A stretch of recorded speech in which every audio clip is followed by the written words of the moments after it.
The United Nations warned on Friday that escalating fighting in northwest Syria could end in a bloodbath as Turkish President Recep Tayyip Erdoğan phoned Russia's leader to discuss the quickly deteriorating situation.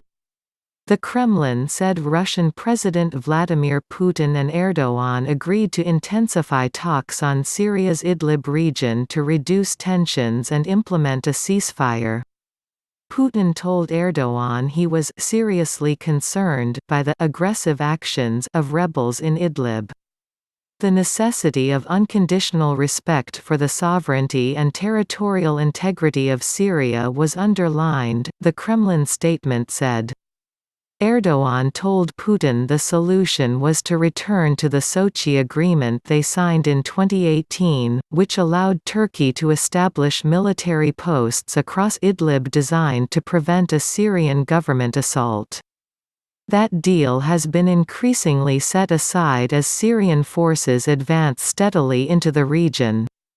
The president during the call stressed that the regime should be restrained in Idlib and that the humanitarian crisis must be stopped, the Turkish presidency said in a statement after the two leaders spoke.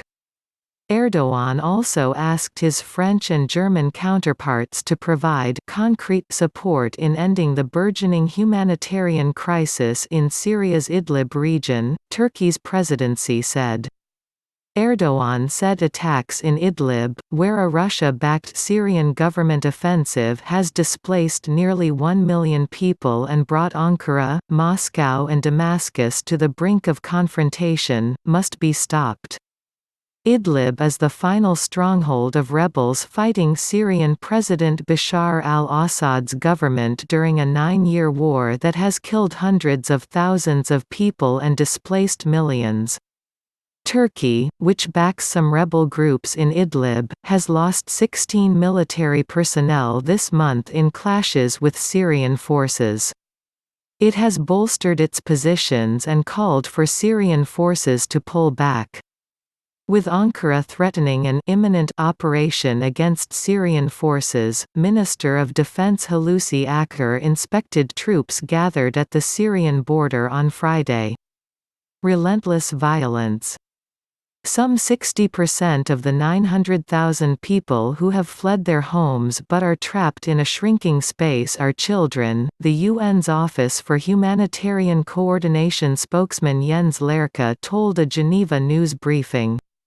The relentless violence must stop before it degenerates into what we fear may end in a bloodbath for civilians, he said. In the freezing winter, many people have resorted to burning their spare clothes, pieces of furniture or other materials, said Lerche. The front lines and relentless violence continues to move closer to these areas which are packed with displaced people, with bombardments increasingly affecting displacement sites and their vicinity.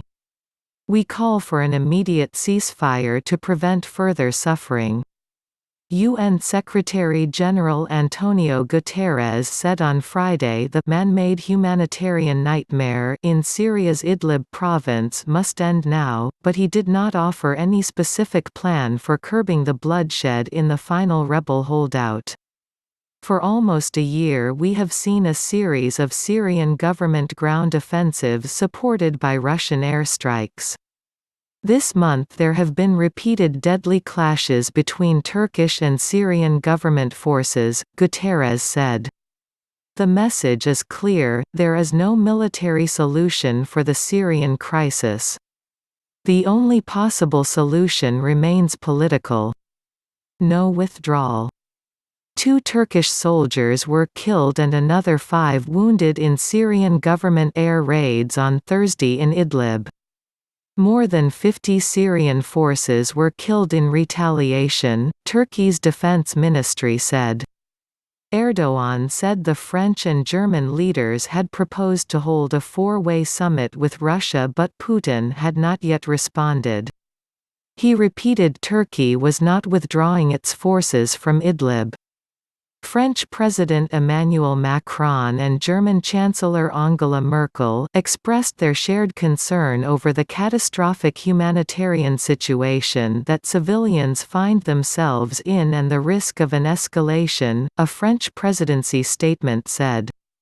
Erdogan also said Turkey was continuing work setting up housing for Syrian migrants in a 30 to 35 kilometers (19 to 22 mile) safe zone in Syria along the border with Turkey. Ankara and Moscow have accused each other of flouting a 2018 de-escalation agreement that allowed Turkey and Russia to set up observation posts in Idlib.